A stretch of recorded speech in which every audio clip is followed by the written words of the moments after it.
الحمد لله رب العالمين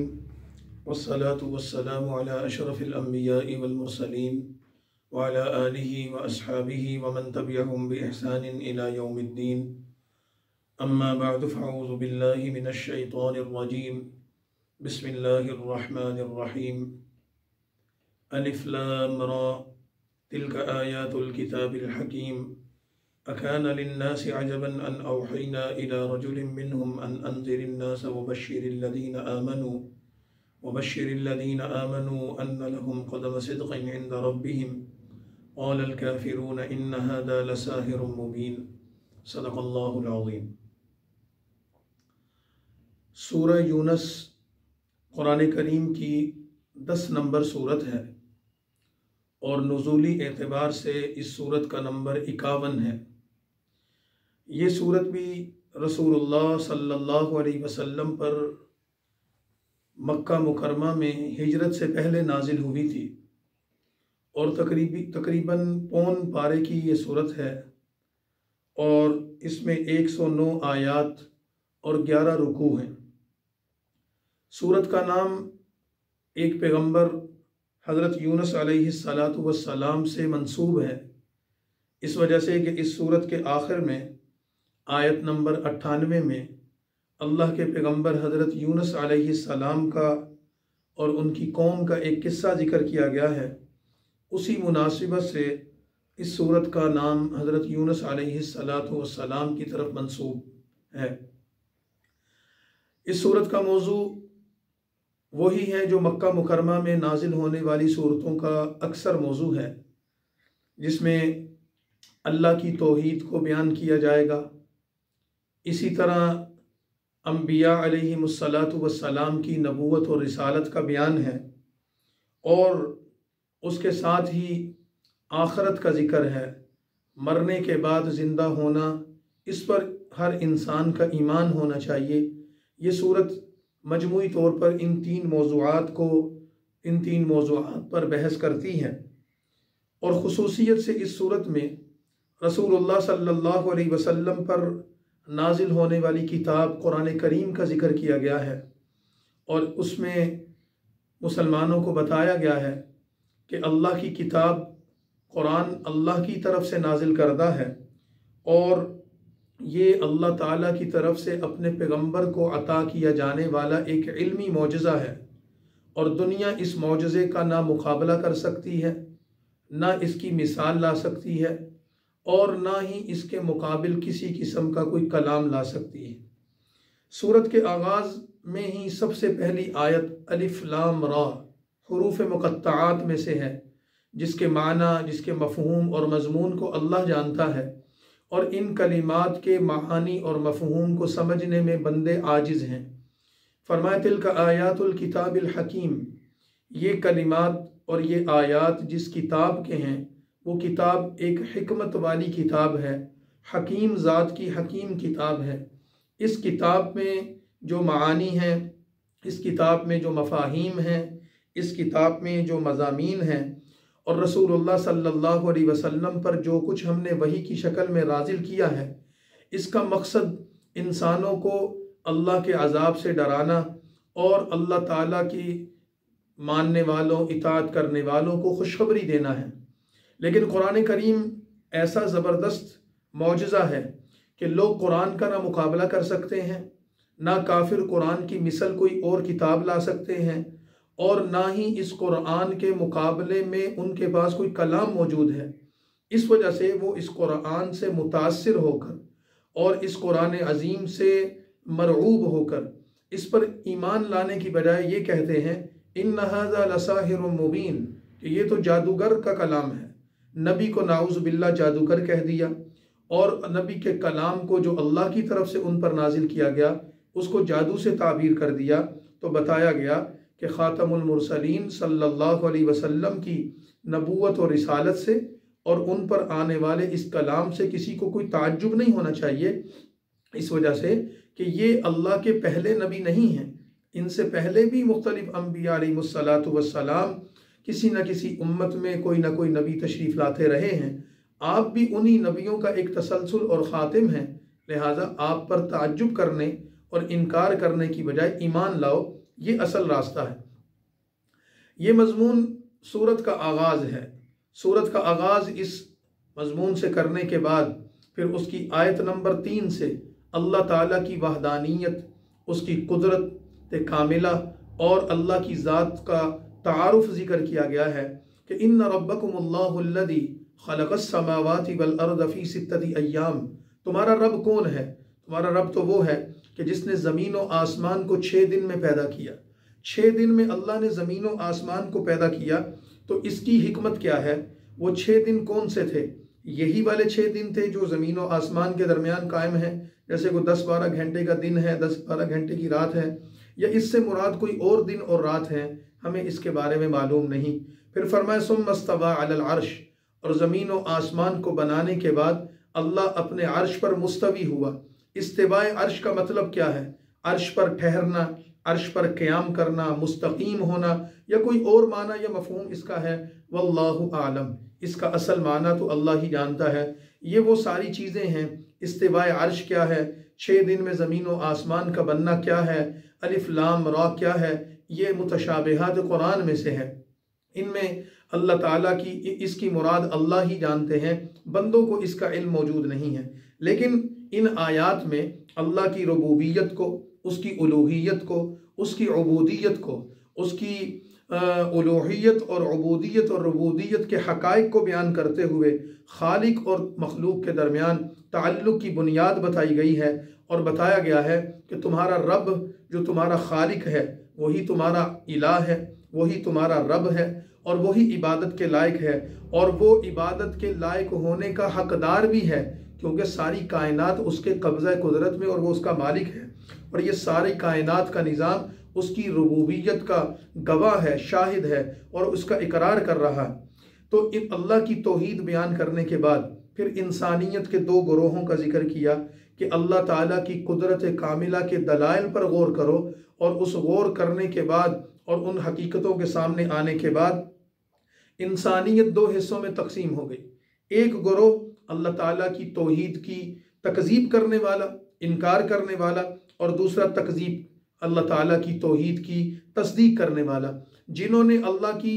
ذات کا، اس کی توحید کا، اس کی صفات کا، اور اللہ تعالیٰ کی الوہیت اور اس کی ربوبیت اور اس کی عبودیت کا انکار کیا۔ ان کا انجام بھی بتا دیا آیت نمبر 7 میں کہ ان کا انجام آگ ہے۔ اور جن لوگوں نے اللہ تعالیٰ کی تصدیق کی، مانا، اطاعت کی، اس کی الوہیت، ربوبیت اور عبودیت کا اقرار کیا، ان کا انجام اللہ تعالیٰ کی نعمتیں ہیں، جنت کے باغات ہیں۔ ان کے جنت کے مناظر کی منظر کشی کرتے ہوئے اللہ تعالیٰ کی نعمتوں کا ذکر کیا گیا۔ پھر یہ صورت اس مضمون کو بیان کرتی ہے کہ انسان اللہ تعالیٰ کی آیات کو سامنے آنے کے باوجود، اللہ تعالیٰ کی قدرت کے اتنے مظاہر دیکھنے کے باوجود اس کا انکار کیوں کرتا ہے، اس کی تکذیب کیوں کرتا ہے۔ اس کی وجہ یہ بیان کر دی اگلی آیات میں، دوسرے نمبر رکوع میں، کہ انسان کے اندر طبعی طور پر عجلت ہے، یہ جلد باز ہے، اور اپنے لیے جلد بازی میں ایسے فیصلے کر لیتا ہے جو اس کی ہلاکت اور اس کے تباہی کا ذریعہ بنتے ہیں۔ اور اللہ کا انکار کرنے والوں کی انکار کا ایک سبب یہ بھی ہے کہ یہ جلد بازی میں فیصلہ کر کے ڈھٹائی کے ساتھ اس پر ڈٹ جاتے ہیں۔ پھر ان کا انجام بھی بتا دیا کہ جھٹلانے والوں کا حال قرآن یہ بتاتا ہے کہ اللہ کے نبی صلی اللہ علیہ وسلم کو یہ استہزاء کے طور پر پکارتے ہیں، اللہ تعالیٰ کی توحید کا انکار کرتے ہیں، اور یہ کہتے ہیں کہ اس قرآن کو ہم نہیں مانتے، آپ کوئی دوسرا قرآن، کوئی دوسرا کلام لے کر آئیں، آپ ہماری مرضی کا کلام لائیں۔ تو اس کے جواب میں رسول اللہ صلی اللہ علیہ وسلم کو یہ بات فرمائی گئی کہ آپ واضح اور 2 ٹوک طور پر ان کو یہ بات کہہ دیں کہ میں جو کلام لے کر آیا ہوں، نہ اس کلام کے لانے میں میرا کوئی اختیار ہے، اور نہ مجھے اس کلام میں تبدیلی کا کوئی اختیار ہے، اور نہ اس کی جگہ کوئی نیا کلام بنانے یا لانے کا میرے پاس کوئی اختیار ہے۔ میں تو اللہ کی وحی کا تابع دار ہوں، اللہ کی وحی کا پابند ہوں۔ میں اس کلام کو خود نہ بنانے والا ہوں، نہ اس کو اپنی طرف سے بنا کر اللہ کی طرف منسوب کرنے والا ہوں۔ مجھ پر تو یہ کلام اللہ کی طرف سے نازل کیا گیا، اور تم مجھ پر جھوٹ کا الزام لگاتے ہو یا تم مجھ پر خود ساختہ ہونے کا الزام لگاتے ہو، تو ان آیات میں یہ بات بتائی گئی کہ آپ صلی اللہ علیہ وسلم ان کو کہیں فَقَدْ لَبِثْتُ فِيكُمْ عُمُرًا مِّن قَبْلِ، اللہ کے بندو غور کرو، میری ساری زندگی تمہارے اندر گزری ہے، 40 سال تک میں تمہارے اندر رہا، میں نے تمہارے اندر زندگی گزاری، کبھی تم نے مجھ سے کوئی جھوٹ سنا، کوئی دھوکہ اور فریب میرے اندر دیکھا، کوئی بددیانتی اور خیانت دیکھی؟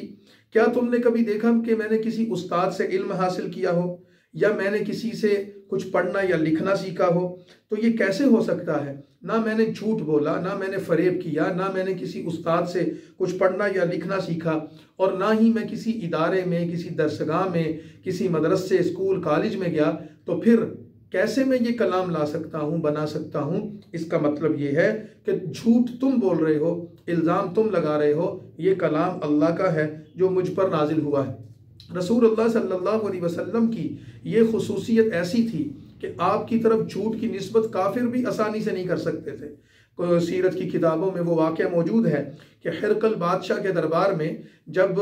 ابو سفیان مکہ کے لوگوں کی نمائندگی کرنے کے لیے رسول اللہ صلی اللہ علیہ وسلم کے خلاف اپنا موقف پیش کر رہے تھے، تو اس نے رسول اللہ صلی اللہ علیہ وسلم کے بارے میں مختلف باتیں بتائیں۔ تو ہرقل نے ابو سفیان سے ایک سوال کیا کہ کیا اس شخص کو جس کو تم کہتے ہو کہ اس نے نبوت کا دعویٰ کیا ہے، کبھی زندگی میں جھوٹ بولتے ہوئے سنا ہے؟ کبھی اس نے جھوٹ بولا ہے؟ تو ابو سفیان جو مشرک تھے، اس زمانے میں ابھی اسلام قبول نہیں کیا تھا، تو اس نے بادشاہ کے جواب میں کہا کہ نہیں، ہم نے اس شخص سے کبھی جھوٹ نہیں سنا، کبھی اس نے ہمارے ساتھ جھوٹ نہیں بولا۔ تو اس کے اس جواب پر ہرقل نے ایک تاریخی جواب دیا، تو اس نے کہا کہ جو شخص اپنی ذات کے بارے میں کبھی تم سے جھوٹ نہیں بولتا اور نہ اس کا کوئی جھوٹ تم ثابت کر سکتے ہو، خود اقرار کر رہے ہو، تو کیا وہ اللہ کی ذات کے بارے میں کوئی جھوٹ بولے گا؟ اللہ تعالیٰ کی طرف کوئی جھوٹ منسوب کرے گا؟ ایسا ممکن نہیں ہے۔ تو ایک لاجیکلی، ایک عقلی دلیل ایک ایسی اس نے دے دی کہ ایسے شخص سے جس سے کبھی زبان پر جھوٹ نہیں سنا گیا، تم کیسے گمان کرتے ہو کہ وہ اللہ کی ذات کے بارے میں کوئی جھوٹ بول سکتا ہے؟ اس وجہ سے مشرکین نے، جنہوں نے رسول اللہ صلی اللہ علیہ وسلم کی پیدائش سے ہی ان کی زندگی کا مشاہدہ کیا تھا، بچپن ہی سے وہ رسول اللہ صلی اللہ علیہ وسلم کو جانتے تھے، آپ کی جوانی اور آپ کی عمر کا وہ حصہ کہ جب آپ نبوت کے مقام کو پہنچے، وہ سب کچھ لوگوں کے سامنے تھا، اور لوگ جانتے تھے نہ آپ نے کبھی کسی سے کچھ سیکھا، نہ کچھ پڑھا، نہ کسی کتاب کا مطالعہ کیا، نہ کسی استاد کے شاگرد بنے، نہ کسی درسگاہ کے طالب علم بنے۔ 40 سال آپ نے زندگی گزاری لکھنے پڑھنے کے بغیر، کچھ سیکھنے کے بغیر۔ اس کے بعد اچانک آپ پر ان علوم کا دریا بلکہ سمندر معجزن ہوا، اور آپ کی زبان سے علم و حکمت کے ایسے موتی جو ہے وہ ظاہر ہونے شروع ہوئے، اور علم کے ایسے نوادرات سامنے آئے، اور احکام کی ایسی باریکیاں سامنے آئیں، اور علم کے اور اخلاق کے ایسے لطائف اور مختلف پہلوؤں کے ایسے اسرار و واقعات سامنے آئے، جس میں فصاحت بھی تھی، جس میں بلاغت بھی تھی، جس میں روانی بھی تھی، اور پھر اس میں ماضی کے مستند قصے بھی تھے، امتوں کے احوال بھی تھے، اخلاقیات کا، معاشرت کا، معیشت کا، زندگی گزارنے کا پورا نظام موجود تھا، جس کلام کو سن کر عاجز آ گئے، وہاں اس دور کے شاعر عاجز آ گئے، ادیب عاجز آ گئے، بڑے بڑے دانشور اور فلاسفر جس کلام کے سامنے عاجز اور بے بس ہو گئے۔ تو یہ کلام اس نبی کا اپنا نہیں ہو سکتا، یہ کلام تو پھر اللہ ہی کا ہو سکتا ہے۔ یہ سارا مضمون اس صورت میں پورے اسرار اور پوری دلیل اور پوری زور کے ساتھ بیان کیا گیا ہے۔ پھر اگلی آیات میں مشرکین کی بت پرستی کے حوالے سے اور توحید کے دلائل مذکور ہیں، اور یہ بتایا گیا ہے کہ یہ وہ لوگ ہیں کہ دوہرا طرز عمل رکھتے ہیں۔ کبھی تو ایسا کرتے ہیں کہ اللہ کو مانتے ہیں، اور سختی اور مصیبت کے وقت بڑے بڑے مشرک بھی ان بتوں کو چھوڑ کر اللہ کی عبادت کرنے لگ جاتے ہیں، اور جب ان سے سختی اور مصیبت دور ہو جاتی ہے تو پھر وہ اپنے سچے اور حقیقی معبود کو چھوڑ کر دوبارہ اپنے جھوٹے معبودوں کی عبادت میں مشغول ہو جاتے ہیں۔ اور اس ماحول میں ان مشرکین سے رسول اللہ صلی اللہ علیہ وسلم کے ذریعے یہ کہا گیا کہ آپ ان سے سوال کریں کہ بتاؤ، آسمان اور زمین میں رزق دینے والی ذات کون سی ہے؟ تمہارے کانوں اور آنکھوں کا مالک کون سا ہے؟ بے جان سے جاندار کو بنانے والا اور جاندار سے بے جان کو پیدا کرنے والا کون ہے؟ اور کیا تم اللہ تعالیٰ کی ذات سے ڈرتے نہیں ہو؟ کیا اللہ پر تمہارا یقین نہیں ہے؟ تو ہر چیز کے جواب میں یہ کہیں گے کہ ہر چیز کو بنانے والا چلانے والا تو اللہ ہی ہے۔ تو پھر ان کو کہو کہ تم اس پر ایمان کیوں نہیں لاتے، اس کی توحید کا اقرار کیوں نہیں کرتے؟ پھر مشرکین کو اللہ کی توحید کا بیان کرنے کے بعد دوبارہ قرآن کریم کے حوالے سے چیلنج کیا گیا اور فرمایا گیا کہ اگر تمہیں اس قرآن کے سچا ہونے پر شک ہے اور تمہیں قرآن کریم کے اس کلام اللہ ہونے پر اور معجزہ ہونے پر کوئی شک ہے، کوئی شبہ ہے، تو اگر یہ نبی خود یہ کلام بنا سکتا ہے تو جاؤ پورے عرب و عجم سے انسانوں کو، جنات کو اکٹھا کر کے اپنی مدد کے لیے بلا لو، اور قرآن تمہیں چیلنج دیتا ہے کہ تم اس جیسی کوئی ایک صورت بنا کر دکھاؤ، لیکن قرآن کریم کہتا ہے کہ یہ کوئی ایک صورت بھی اس قرآن جیسی نہیں بنا سکیں گے۔ اور اس کی وجہ آپ نے اللہ تعالیٰ نے خود بتا دی کہ یہ انسان قرآن سے انکار اس وجہ سے کر رہے ہیں کہ یہ جاہل ہیں، چونکہ یہ اس کی حقیقت کو سمجھ نہیں پا رہے، اس کی حقیقت کو اور اس کی معرفت کو یہ سمجھ نہیں پا رہے، تو اپنی جہالت کی وجہ سے یہ اس کا انکار کر رہے ہیں۔ اگر یہ اپنے دل کے دروازوں کو کھولتے تو قرآن کی حقیقت اور اللہ کی ذات کی حقیقت ان کے سامنے آ جاتی۔ یہ ان کا دل کے دروازوں کو بند رکھنا، اپنی جہالت پر قائم رہنا یہ ان کی ہٹ درمی کا نتیجہ ہے، اور اس ہٹ درمی کی وجہ سے یہ ایمان سے دور ہیں۔ لہذا قرآن کریم آگے چل کر پھر ان کو یہ ترغیب دیتا ہے کہ دیکھو تم نے مرنے کے بعد دوبارہ زندہ ہونا ہے، اپنی ہٹ درمی چھوڑ دو، اللہ تعالیٰ تمہیں مہلت دے رہے ہیں، موقع دے رہے ہیں کہ اس پر ایمان لے آؤ، ورنہ مرنے کے بعد جب زندہ ہوگے پھر تمہارے پاس ایمان لانے کا کوئی آپشن نہیں ہوگا، پھر تو تمہارے لیے جزا اور سزا کا نظام ہوگا۔ اور اس کے ساتھ ہی قرآن کریم پر ان کے اعتراضات کا جواب دیتے ہوئے، قرآن کریم کی علمی معجزہ ہونے کی صداقت کو بیان کرتے ہوئے قرآن کریم کی صفات بیان کی۔ آیت نمبر 57 میں یہ مضمون اگلے رکوع میں ہی پیش کیا گیا کہ لوگوں تمہارے پاس تمہارے رب کی طرف سے یہ ایک نصیحت آئی ہے جو دلوں کی بیماری کی شفا ہے، اور ایمان والوں کے لیے یہ قرآن ہدایت اور رحمت بن کر آیا ہے۔ تو اے نبی صلی اللہ علیہ وسلم آپ ان کو کہہ دیں کہ کتاب اللہ، یہ کتاب اللہ کے فضل اور اس کی رحمت سے نازل ہوتی ہے، تو چاہیے کہ لوگ اس کے نازل ہونے سے خوش ہوں کہ اللہ کا کلام آتا ہے تو در حقیقت یہ اللہ کی رحمت آتی ہے، اور دنیا میں یہ مال، یہ دولت اور یہ ہر چیز سے بہتر ہے۔ جس کو قرآن مل گیا سمجھو اس کو دنیا اور آخرت کے سارے خزانے مل گئے، اور جس نے قرآن کا انکار کر دیا سمجھ لو کہ اس نے دنیا اور آخرت کے سارے خزانوں کو انکار کر کے چھوڑ دیا۔ یہ مضمون بیان کرنے کے بعد مشرکین مکہ کو یہ بات فرمائی کہ دیکھو تم اللہ کے نبی کا انکار کر رہے ہو، اور اس انکار میں تمہارا بغض، تمہارا حسد، تمہاری دشمنی تمہیں ہٹ درمی پر مجبور کیے ہوئے ہے۔ آؤ اللہ تعالیٰ تمہیں پچھلی امتوں کے کچھ احوال بتاتے ہیں کہ پچھلی امتوں نے اپنے نبیوں کے ساتھ وہی سلوک کیا جو تم اس نبی کے ساتھ کر رہے ہو، تو اس کے نتیجے میں اللہ تعالیٰ نے ان کے ساتھ کیا معاملہ کیا۔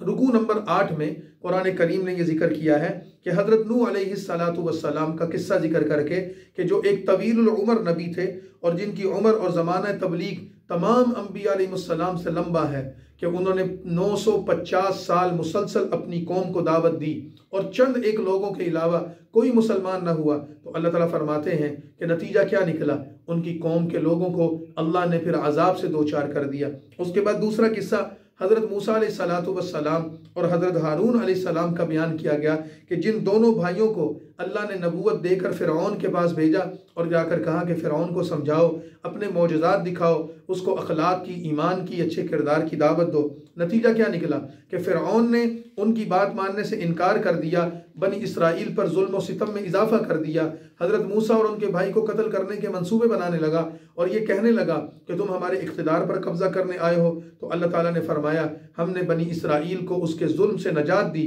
اور فرعون کو ہم نے اس کے لشکر سمیت پانی کی موجوں میں غرق کر دیا، اور اس کو ایسا غرق کیا کہ اس کی قوم کا، اس کے لشکر کا اور اس کی سلطنت اور اقتدار اور حکومت کا نام و نشان مٹا دیا۔ لیکن اللہ تعالیٰ نے فرعون کے بارے میں کیا کہا؟ فَالْيَوْمَ نُنَجِّيكَ بِبَدَنِكَ لِتَكُونَ لِمَنْ خَلْفَكَ آیَةً۔ یہ قرآن کریم کی ایسی عظیم آیت ہے جو قرآن کا زندہ معجزہ ہے اور قیامت تک کے لیے لوگوں کے لیے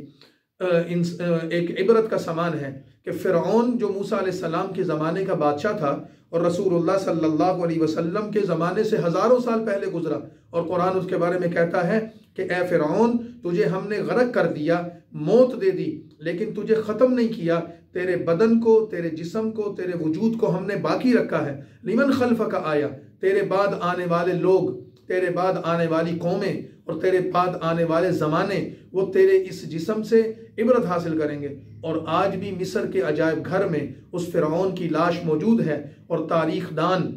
سائنسدان اور انسانی طبیعت کو جاننے والے اور جو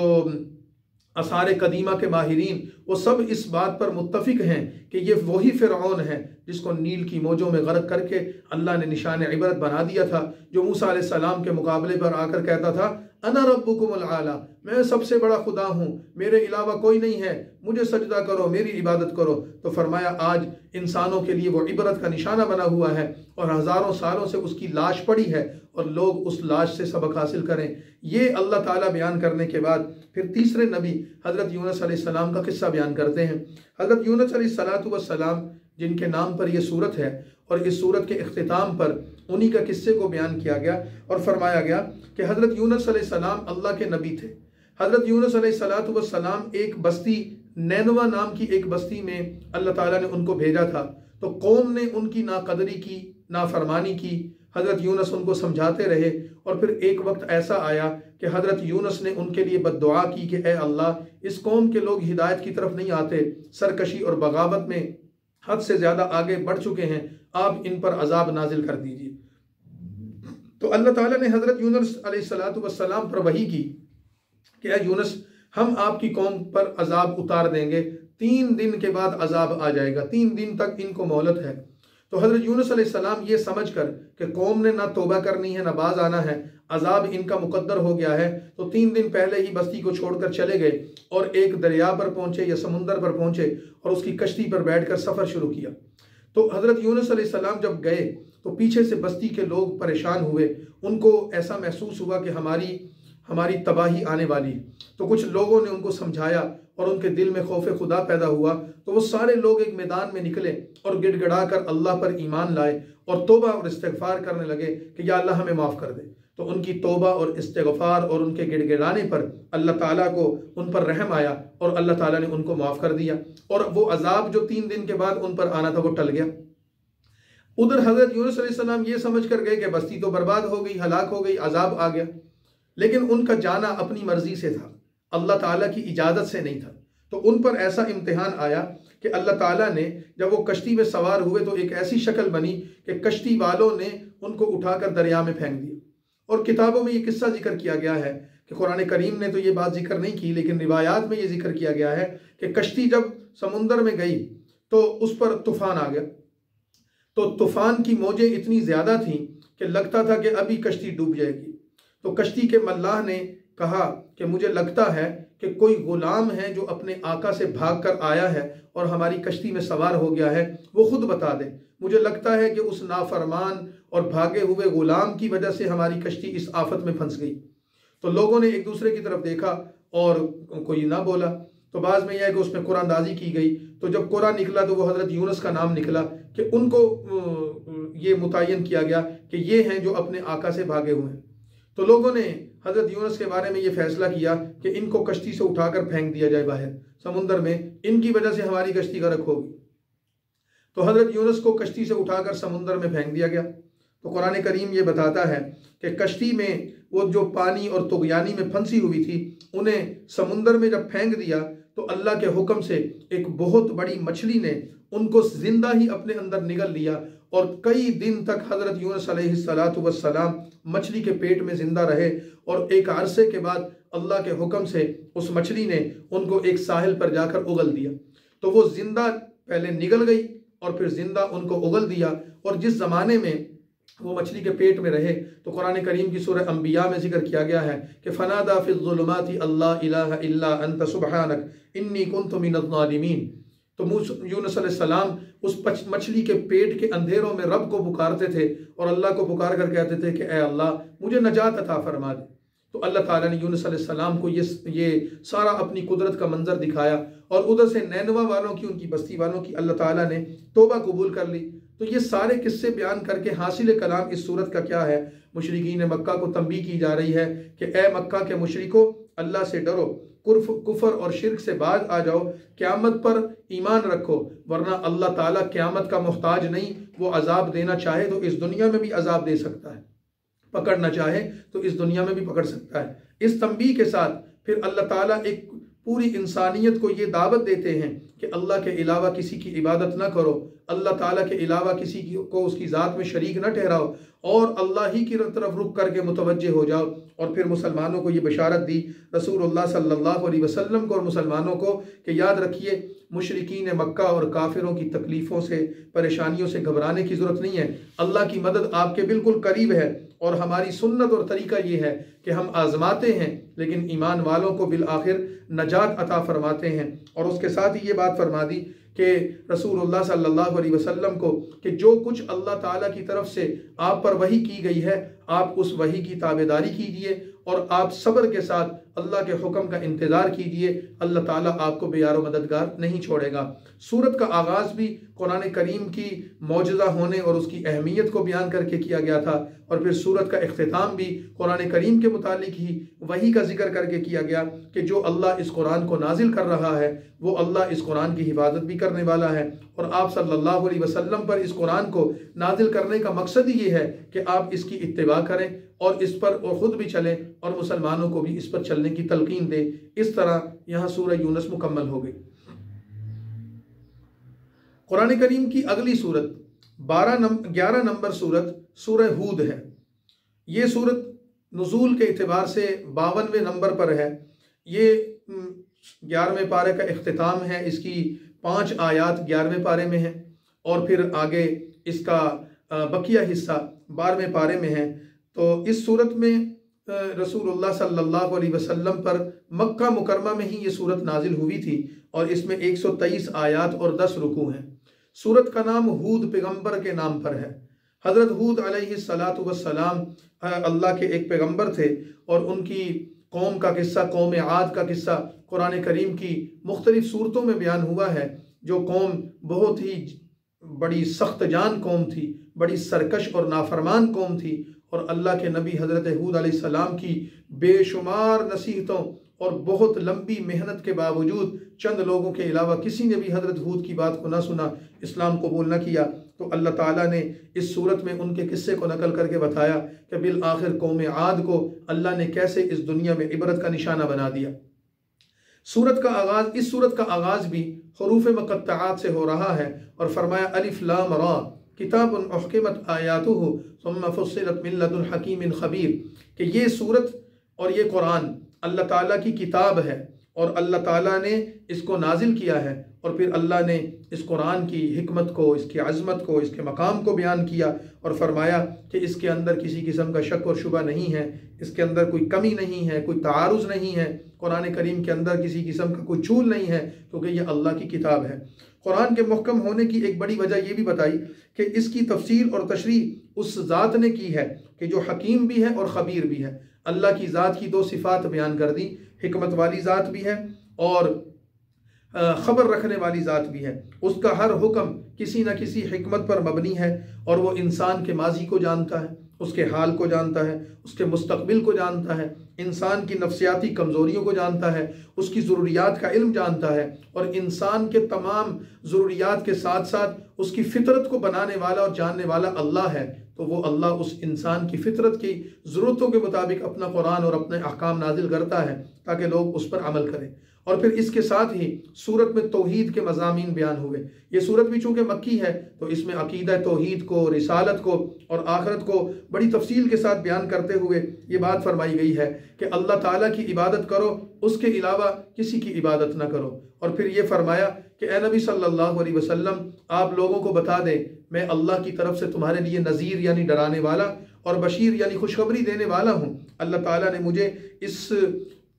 اس ذمہ داری کے ساتھ بھیجا ہے کہ میں اللہ کا تعارف بندوں سے کرواؤں اور بندوں کو اللہ کی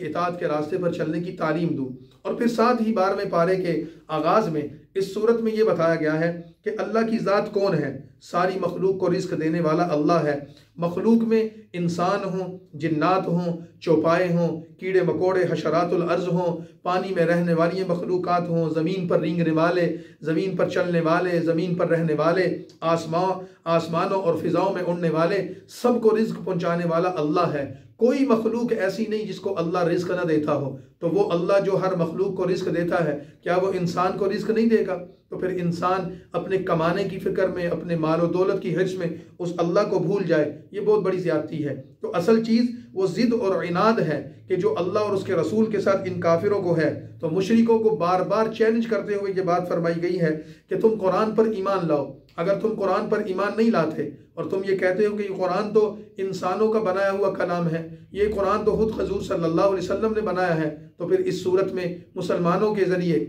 رسول اللہ صلی اللہ علیہ وسلم کے ذریعے کافروں کو یہ چیلنج دیا گیا، اگر تم کہتے ہو کہ یہ قرآن کسی کا خود ساختہ ہے تو تم بھی اس قرآن جیسا ایک قرآن لے آؤ۔ قرآن کریم میں 3 طرح کا چیلنج کافروں کو دیا گیا۔ سب سے پہلے قرآن کریم میں یہ چیلنج دیا گیا کہ اگر تم اس قرآن کو خود ساختہ کہتے ہو تو تم بھی اس قرآن کی طرح کا کوئی قرآن بنا کر لے آؤ۔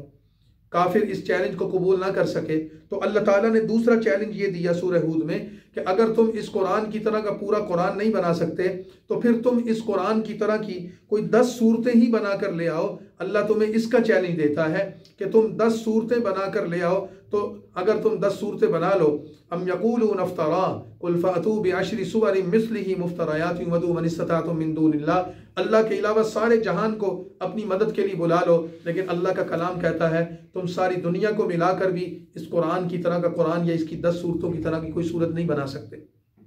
اور پھر جب وہ اس چیلنج کو بھی قبول نہ کر سکے تو اللہ تعالیٰ نے تیسرا چیلنج یہ دیا، پورا قرآن نہیں بنا سکتے، اچھا 10 صورتیں نہیں بنا سکتے تو ٹھیک ہے، تو تم اس قرآن کی طرح کی کوئی ایک صورت بھی بنا لو، تو اللہ تمہیں چیلنج دیتا ہے۔ لیکن آج 1450 سال قرآن پاک کو نازل ہوئے گزر چکے ہیں، 1500 سال بھی گزر جائیں گے، 14,000 کیا 14 لاکھ سال بھی گزر جائیں گے، تو کوئی کافر انشاءاللہ اس چیلنج کو قبول نہیں کر سکے گا، نہ آج تک کر سکے ہیں نہ کر سکیں گے۔ تو ان تینوں چیلنجوں کو قبول کرنے سے یہ قوم عاجز رہی۔ تو اللہ تعالیٰ نے فرمایا کہ جب تم عاجز ہو تو پھر تم نیک اعمال کیوں نہیں کرتے؟ دنیا کی زندگی کو تم نے آخرت کی زندگی پر کیوں ترجیح دے دی؟ تم کیوں اپنی بربادی اور تم کیوں اپنی بدبختی کو خود دعوت دے رہے ہو؟ اور پھر اس چیلنج کے بعد انسانوں کی 2 جماعتوں کا ذکر کیا۔ اس صورت میں بھی وہی 2 جماعتیں ہیں جو سورہ یونس میں بیان کی گئی تھیں۔ ایک گروہ وہ ہے کہ جو جدوجہد کرتے ہیں، کوشش کرتے ہیں، دنیا کی زندگی کو آخرت کی زندگی پر ترجیح دیتے ہیں، دنیا کی فکر میں لگے ہوئے ہیں، دنیا ہی کے بندے بن چکے ہیں، اور ان کا انجام یہ ہے کہ جب وہ آخرت کو بھول گئے اللہ آخرت میں ان کو بھول جائے گا۔ لیکن دوسرا گروہ وہ ہے کہ جو محنت کرتا ہے، کوشش کرتا ہے، لیکن دنیا کو آخرت پر ترجیح نہیں دیتا، بلکہ ان پر آخرت کی فکر غالب ہے اور وہ آخرت کی تیاری میں ہیں۔ وہ یہ سمجھتے ہیں ہمارے دنیا کے اعمال آخرت کی تیاری ہیں، ہمارے دنیا کا عمل آخرت کی کھیتی ہے، اس کا پھل ہمیں ملنے والا ہے۔ تو آج انہوں نے دنیا میں آخرت کو اور اللہ کو یاد رکھا، قیامت کے دن اللہ ان کو اجر و ثواب میں یاد رکھے گا۔ پہلے گروہ کی مثال دیتے ہوئے فرمایا کہ پہلی طرح کے لوگ یہ تو اندھے اور گنگے اور بہروں کی طرح ہیں، نہ ان کو کچھ نظر آتا ہے، نہ کچھ سنائی دیتا ہے، اور نہ یہ کچھ بول سکتے ہیں۔ لیکن دوسری گروہ کی مثال تو یہ ہے کہ وہ دیکھتے بھی ہیں، وہ سنتے بھی ہیں اور وہ بولتے بھی ہیں۔ تو یہ گنگا اور بہرا اور اندھا یہ انسان بہتر ہوگا یا دیکھنے والا، بولنے والا اور سننے والا بہتر ہوگا؟ پھر اس صورت میں قرآن کریم نے ایک اسلوب اختیار کیا ہے کہ کیونکہ قرآن کریم نصیحت کی کتاب ہے تو وہ ظاہری طور پر واضح انداز میں نصیحت کرتے ہوئے اس کے ساتھ قرآن کریم مختلف امتوں کے قصوں کو، مختلف نبیوں کے حالات و واقعات کو اور پچھلی قوموں کے حالات و واقعات کو ذکر کر کے انسانوں کو دعوت دیتا ہے کہ آؤ ان کے حالات زندگی پر غور کرو، کیونکہ انسان کا ماضی اس کے مستقبل کی بنیاد بنتا ہے۔ انسان ماضی سے سبق سیکھ کر اپنے مستقبل کی راہ متعین کرتا ہے۔ تو پھر اس صورت میں حضرت نوح کا قصہ، پھر حضرت ہود کا قصہ، پھر قوم صالح کا قصہ، اور اس کے ساتھ ہی مختلف حضرت ابراہیم علیہ السلام، حضرت لوط علیہ السلام اور حضرت موسیٰ علیہ السلام کے حالات زندگی بیان کیے۔ تو یہ قرآن کریم کا ایک انداز ہے کہ قرآن کریم کبھی حسی چیزوں کو بیان کرتا ہے، زمین کو، آسمان کو، سورج کو، ستاروں کو، درختوں کو، پتوں کو، جمادات کو، حیوانات کو، ان تمام کی تمام چیزوں کو، موسموں کے حالات بیان کرتا ہے، پانی کا ذکر کرتا ہے، خشکی کا ذکر کرتا ہے، دریاؤں اور سمندروں کا ذکر کرتا ہے، چاند سورج کا ذکر کرتا ہے، روشنی اور اندھیرے کا ذکر کرتا ہے، کبھی صبح اور کبھی شام، کبھی رات اور دن کا ذکر کرتا ہے۔ کہتا ہے کہ اس میں اللہ تعالیٰ کے ان قدرت کی چیزوں پر غور کرو۔ دوسری طرف قرآن کا اسلوب یہ ہے کہ قرآن کریم تشریعی چیزوں کو ذکر کرتا ہے، اللہ کے احکام، اللہ تعالیٰ کے کیے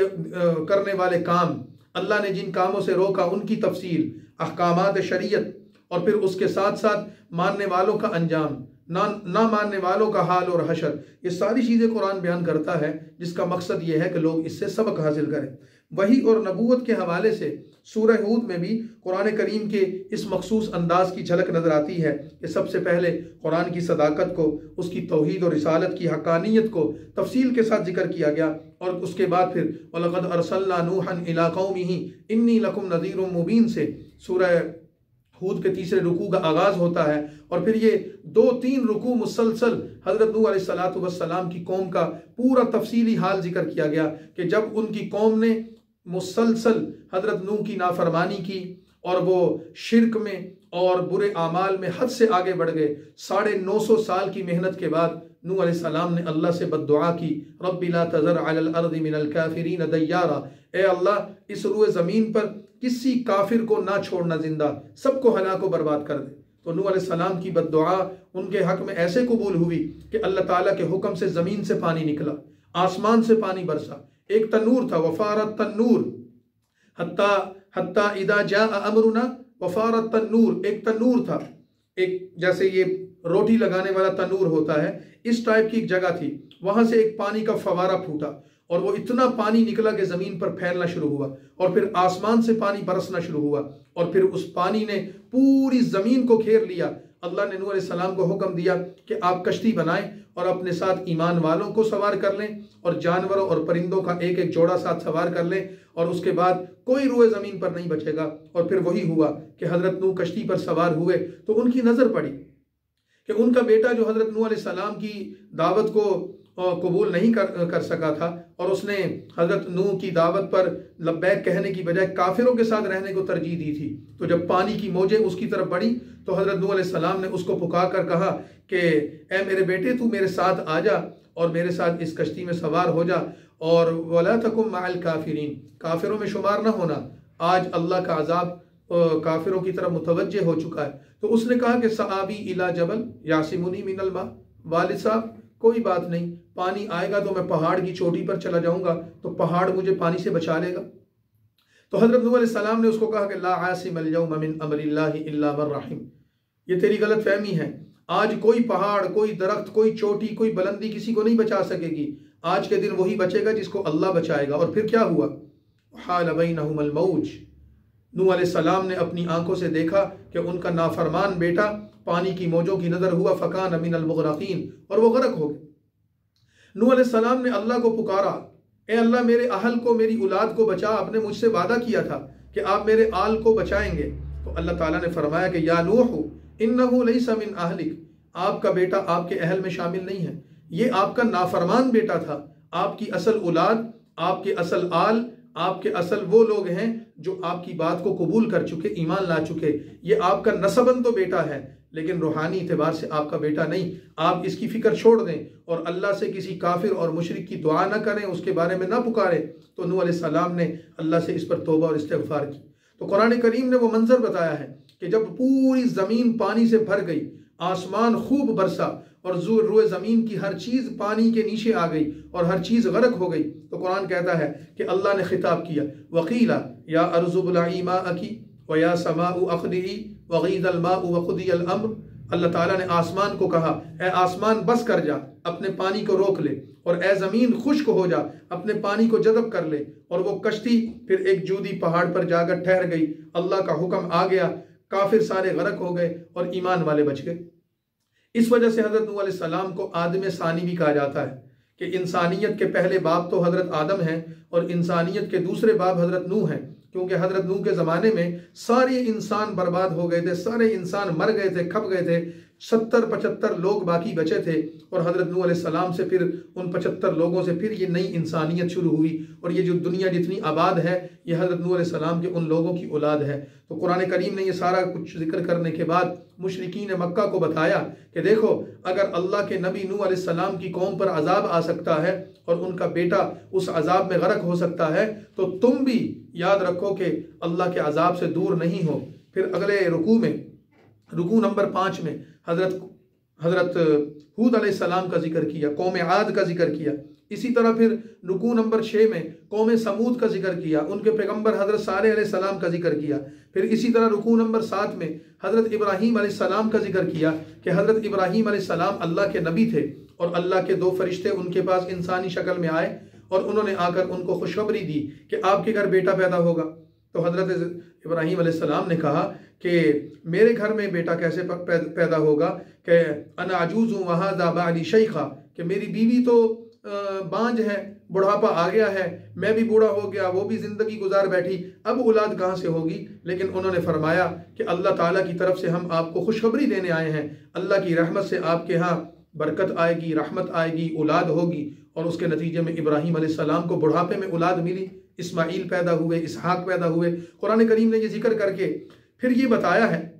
کہ ابراہیم علیہ السلام نے ان فرشتوں سے پوچھا کہ تم کہاں جا رہے ہو؟ انہوں نے کہا کہ ہم لوط علیہ السلام کی قوم کی طرف جا رہے ہیں۔ ابراہیم نے پوچھا کس لیے؟ تو انہوں نے کہا کہ لوط کی قوم پر عذاب لانے کے لیے جا رہے ہیں۔ تو ابراہیم علیہ السلام پریشان ہو گئے، ان کو منع کرنے لگے، روکنے لگے کہ نہ جاؤ۔ تو انہوں نے یہ کہا کہ ابراہیم اعرض عن ھذا، آپ ہمیں منع نہ کیجئے، ہم اپنی مرضی سے نہیں آئے۔ انہ قد جاء امر ربک، یہ تو اللہ کا حکم ہے جو ٹلے گا نہیں، جو طے ہو چکا ہے کہ لوط کی قوم وہ ایسے گندے گناہوں میں مبتلا تھی کہ عورتوں کو چھوڑ کر مردوں سے اپنی خواہشات پوری کرتے، عورتوں سے نکاح کرنے کی بجائے مردوں سے تعلقات قائم کرتے۔ تو آج کے دن ان پر عذاب مقدر ہو چکا ہے۔ اور قرآن کریم ابراہیم علیہ السلام کی تعریف کرتے ہوئے بتاتا ہے کہ حضرت ابراہیم علیہ السلام لحلیم، بڑے بردبار تھے اور بڑے نرم طبیعت تھے، اس وجہ سے وہ اللہ کے عذاب کے بارے میں فکر مند ہو گئے۔ لیکن اللہ تعالیٰ نے اس قوم کی بدبختی پر مہر لگا دی اور یہ طے کر دیا کہ اس قوم کو برباد کرنا ہے۔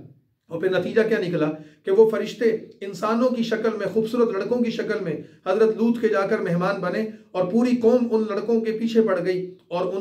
ان سے بدفعلی کرنے اور اپنی خواہشات پورے کرنے کی متمنی ہوئی۔ تو اللہ کے نبی نے ان کو واسطے دیے کہ عورتیں موجود ہیں، قوم کی بیٹیاں موجود ہیں، ان سے نکاح کرو اور میرے مہمانوں کو تکلیف نہ پہنچاؤ۔ اور جب وہ پریشان ہوئے تو فرشتے باہر نکلے، اور انسانی شکل میں آنے والے فرشتوں نے حضرت لوط کو بتایا ہمارے بارے میں آپ پریشان نہ ہوں، ہم تو اللہ کی طرف سے بھیجے ہوئے، انا رسول ربک یا لوط انا رسول ربک، ہم تو آپ کے اللہ کے بھیجے ہوئے پیغام رساں ہیں،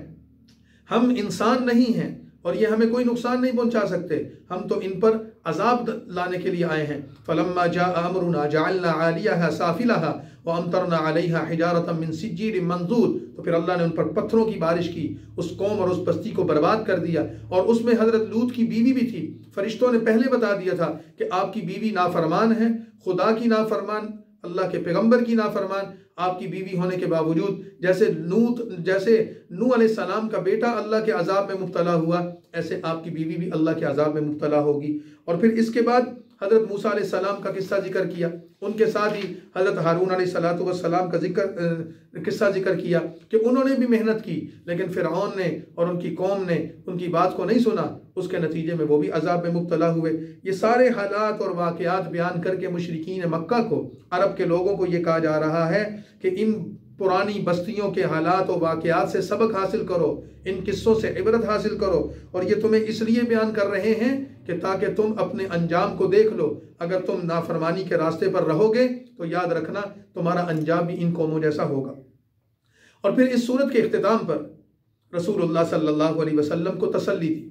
اور یہ فرمایا کہ آپ صبر کے ساتھ اور ثابت قدمی کے ساتھ ایمان والوں کو تسلی دیتے رہیں اور اللہ کی مدد کا انتظار کرتے رہیں۔ اللہ کے نبی صلی اللہ علیہ وسلم کو یہ تمام واقعات بیان کر کے استقامت اختیار کرنے کا حکم دیا گیا، اور یہی حکم پوری امت کو ہے، کیونکہ استقامت ایک ایسی چیز ہے جس کا تعلق انسان کے عقائد، اقوال، اعمال اور اخلاق سب کے ساتھ ہے کہ آپ صبر، تحمل کے ساتھ، مستقل مزاجی کے ساتھ آپ عمل کرتے رہیں۔ آپ کو کوئی نتیجہ ملتا ہے یا نہیں ملتا ہے، آپ راستے پر چلتے رہیں، منزل نظر آتی ہے تب بھی، نہیں نظر آتی تب بھی آپ اپنے سفر کو جاری رکھیں۔ یہ بہت مشکل کام ہے، لیکن جب کوئی انسان استقامت کا مفہوم اور مطلب سمجھ لیتا ہے اور اس کے مطابق اپنی زندگی کو گزارنا شروع کر دیتا ہے، تو اس زندگی گزارنے کی شکل میں اللہ تعالیٰ کی مدد پھر اس کی طرف آتی ہے، اور اللہ تعالیٰ اس کے لیے اپنی رحمت کے دروازے کھولتے ہیں۔ رسول اللہ صلی اللہ علیہ وسلم سے حضرت عباس رضی اللہ تعالیٰ عنہ فرماتے ہیں کہ اس آیت میں جس میں آپ کو استقامت اختیار کرنے کا حکم دیا گیا، جو سورہ ہود کے آخری رکوع میں آیت نمبر 112 ہے، فَاسْتَقِمْ كَمَا أُمِرْتَ وَمَنْ تَابَ مَعَكَ وَلَا تَطْغَوْا۔ اے نبی صلی اللہ علیہ وسلم، جس چیز کا آپ کو حکم دیا گیا آپ اس پر ثابت قدم رہیں، جو اللہ تعالیٰ آپ کو کہتے ہیں آپ اس پر عمل کریں۔ تو آپ صلی اللہ علیہ وسلم کے بارے میں حضرت ابن عباس رضی اللہ تعالیٰ عنہ فرماتے ہیں کہ رسول اللہ صلی اللہ علیہ وسلم پر اس سے زیادہ سخت آیت کوئی نازل نہیں ہوئی کہ جو کچھ کہا گیا ہے اس پر ثابت قدم رہنا ہے، ہمیشہ دوام کرنا ہے اور ہمیشگی اختیار کرنی ہے۔ یہ صورت اور یہ آیت اس حوالے سے بہت اہم ہے۔ ایک مرتبہ صحابہ کرام رسول اللہ صلی اللہ علیہ وسلم کی خدمت میں بیٹھے تھے، تو انہوں نے رسول اللہ صلی اللہ علیہ وسلم کی داڑھی مبارک میں چند سفید بال دیکھے، تو صحابہ کرام نے عرض کیا کہ یا رسول اللہ، آپ پر تو بڑھاپا تیزی سے آ رہا ہے، حالانکہ آپ کی کل عمر مبارک تو 63 برس ہوئی، تو 60-63 برس تو کوئی اتنی زیادہ عمر نہیں تھی، لیکن صحابہ کرام نے عرض کیا کہ یا رسول اللہ، آپ پر بڑھاپا تیزی سے آ رہا ہے، اس کی کیا وجہ ہے؟ تو اللہ کے نبی صلی اللہ علیہ وسلم نے فرمایا، مجھے سورہ ہود اور اس جیسی صورتوں نے بوڑھا کر دیا ہے کہ پچھلی قوموں کے حالات، عبرت کے قصے، ان پر آنے والے عذاب اور اس میں آنے والے احکام، اس نے مجھے اتنی فکر دی آخرت کی اور اپنی امت کی کہ مجھ پر بڑھاپا طاری ہو گیا۔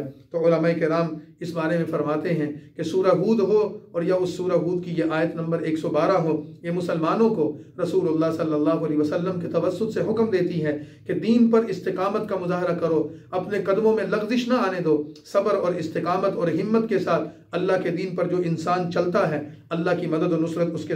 اس کے ساتھ ہوتی ہے۔ اور وہ قومیں جو نافرمانیاں کرتی ہیں، سرکشی کرتی ہیں اور اللہ تعالیٰ کے حکموں کی بغاوت کرتی ہیں، اللہ کے نبیوں کی تعلیمات سے دور رہتی ہیں، تو پھر ان کو جب استقامت کی توفیق نہیں ملتی تو پھر وہ اللہ کے عذاب کا شکار ہو جاتی ہیں، جیسے کہ حضرت موسیٰ، جیسے کہ حضرت لوط، ابراہیم، اور جیسے کہ ہود اور حضرت صالح اور نوح علیہ السلام کی قوموں کا حالات اس صورت میں ذکر کر دیے گئے۔ اور صورت کا اختتام ان آیات اور اس مفہوم پر کر دیا گیا کہ نبی صلی اللہ علیہ وسلم کو تسلی دیتے ہوئے فرمایا کہ اہل ایمان کو آپ صبر اور استقامت کی تلقین کرتے ہوئے ان حالات و واقعات کو بیان کر کے یہ فرما دیں کہ اللہ کی مدد کا انتظار کرو۔ اور ایسا نبی صلی اللہ علیہ وسلم انبیاء کے وہ تمام حالات جو ہم نے آپ سے بیان کیے ہیں، ان کے ذریعے اصل میں ہم آپ کے دلوں کو مضبوط کرنا چاہتے ہیں، اور ہم ان قصوں سے آپ کے سامنے حق کو بیان کرنا چاہتے ہیں اور ایمان والوں کے لیے نصیحت اور عبرت کے سامان کرنا چاہتے ہیں، تاکہ وہ اس سے سبق حاصل کر کے اپنی منزل کو متعین کر لیں۔ اس پر سورہ ہود بھی مکمل ہو گئی۔ اگلی سورت پھر سورہ یوسف ہے، اس کے بارے میں انشاءاللہ ہم کل بیان کریں گے۔ وآخر دعوانا ان الحمد للہ رب العالمین۔